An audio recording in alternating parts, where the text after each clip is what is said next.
Les États-Unis épient le ballon espion de la Chine. La Chine construit des tonnes de lanceurs ICBM. Et Disney censure son propre contenu pour plaire à la Chine. Tout cela et bien plus dans les titres de l'actualité chinoise de cette semaine.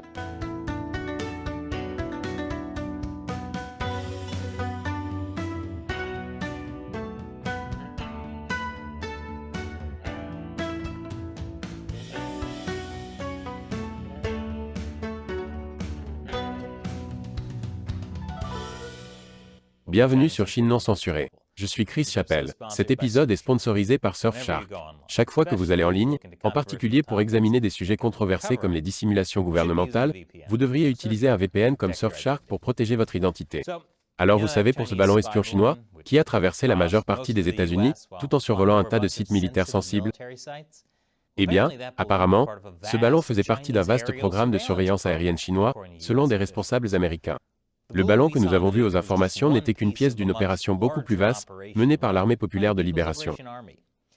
Les responsables américains ont déclaré que les ballons chinois ont été repérés sur 5 continents, et qu'il y a eu des dizaines de missions depuis 2018. Ils ont déclaré « L'effort de surveillance par ballon a permis de recueillir des informations sur les actifs militaires dans les pays et les zones présentant un intérêt stratégique émergent pour la Chine. » Alors, à quel point la guerre des ballons de la Chine est-elle grave? Eh bien, c'est mauvais. Mais le bon côté des choses, c'est qu'il y a beaucoup d'autres types de guerres dans lesquelles la Chine est engagée et qui sont bien pires. Regardez mon épisode de demain pour en savoir plus.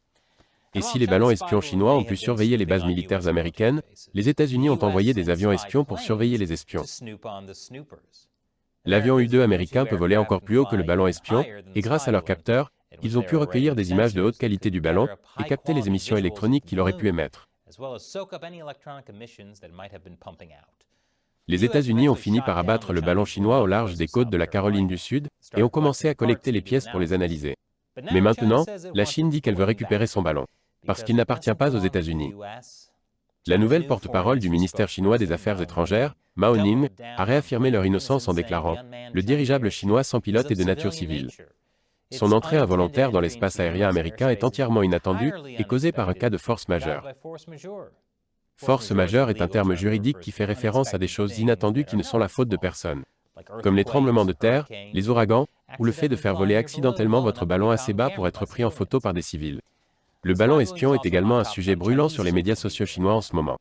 Les gens font des mèmes comparant le ballon errant au dernier film à succès chinois, Wandering Earth 2, et au Festival des Lanternes qui s'est terminé il y a quelques jours. Tangyuan. Malgré les mèmes, la plupart des utilisateurs des médias sociaux, du moins ceux qui n'ont pas été censurés, suivent la ligne du parti. Ils répètent des expressions comme dirigeable civil sans pilote et complètement par accident. Les médias d'État chinois ont même commencé à diffuser des hashtags tels que « L'Amérique utilise la force militaire pour attaquer un dirigeable civil sans pilote » et « L'insistance du côté américain à utiliser la force est clairement une réaction excessive », ce qui prouve que les régimes communistes sont terribles avec les hashtags.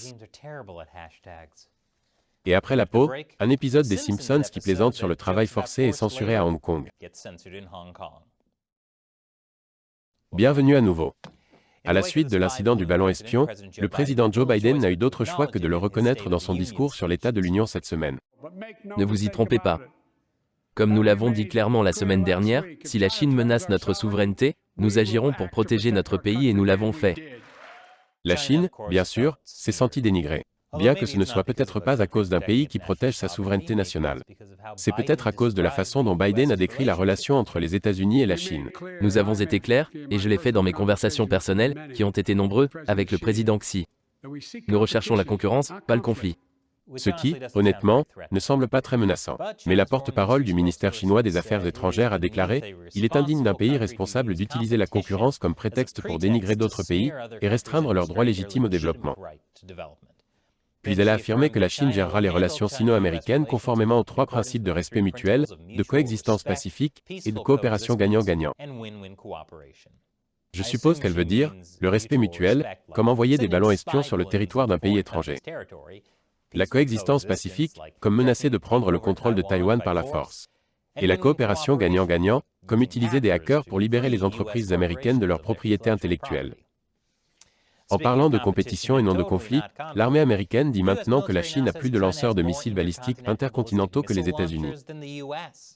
Ce qui semble plutôt effrayant, étant donné que le Parti communiste chinois se considère secrètement déjà en guerre avec les États-Unis. En revanche, la plupart des lanceurs terrestres chinois sont encore des silos vides.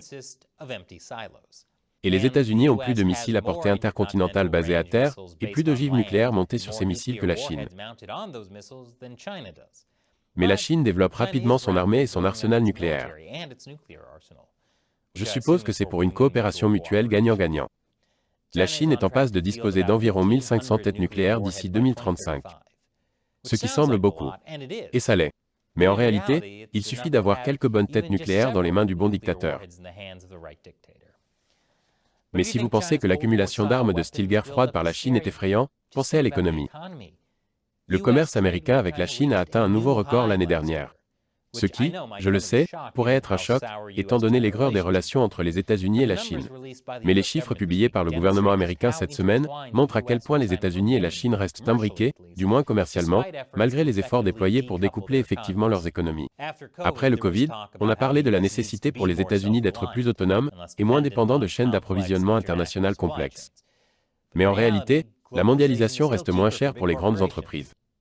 Les États-Unis ont en fait enregistré des importations records en provenance de 90 pays en 2022, avec en tête le Mexique, le Canada et le Japon. Et les exportations américaines vers la Chine ont augmenté de près de 6%. Mais si vous n'êtes pas un fan de la mondialisation, bonne nouvelle. L'inflation a été si élevée au cours de l'année dernière, que même une augmentation de 6% du dollar dans le commerce signifie moins de biens et de services réels. Hourra! Votre argent vaut moins que jamais. Si cela vous déprime, vous pouvez au moins vous féliciter de ne pas être à Hong Kong. Parce que 47 des leaders pro-démocratie de Hong Kong sont maintenant jugés. Cela inclut 2 personnes que j'ai interviewées il y a quelques années seulement. Ces leaders sont accusés de tentatives de subversion du pouvoir de l'État pour leur rôle dans une élection primaire non officielle.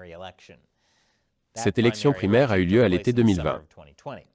Les gens ont patienté dans de longues files d'attente pour voter. Mais le gouvernement de Hong Kong a ensuite retardé de plus d'1 an les élections générales suivantes. Officiellement, c'était à cause du Covid, parce que, je suppose que le Covid rend la démocratie malade. Les autorités de Hong Kong ont alors profité de ce retard pour commencer à arrêter les leaders de l'opposition en vertu de la nouvelle loi sur la sécurité nationale et à mettre en liste des candidats pro-Pékin. Et maintenant, 47 personnes sont jugées. La police a été appelée à intervenir pour empêcher les citoyens de manifester devant le palais de justice. Ce procès est prévu pour durer 90 jours. Après cela, chaque personne sera condamnée, la plupart d'entre elles à une peine de 3 à 10 ans de prison. Bien qu'on leur ait proposé un accord leur permettant d'obtenir des peines plus légères s'ils témoignent contre leurs amis, ce qui est une excellente tactique pour diviser le mouvement démocratique. Toujours à Hong Kong, Disney+ a retiré un épisode des Simpsons de sa plateforme de streaming, car il mentionne brièvement les pratiques de travail forcé en Chine. C'était une bonne décision, car toute l'attention médiatique a rendu les Simpsons importants pour la première fois depuis 1998. L'épisode en question est l'épisode 2 de la saison 34.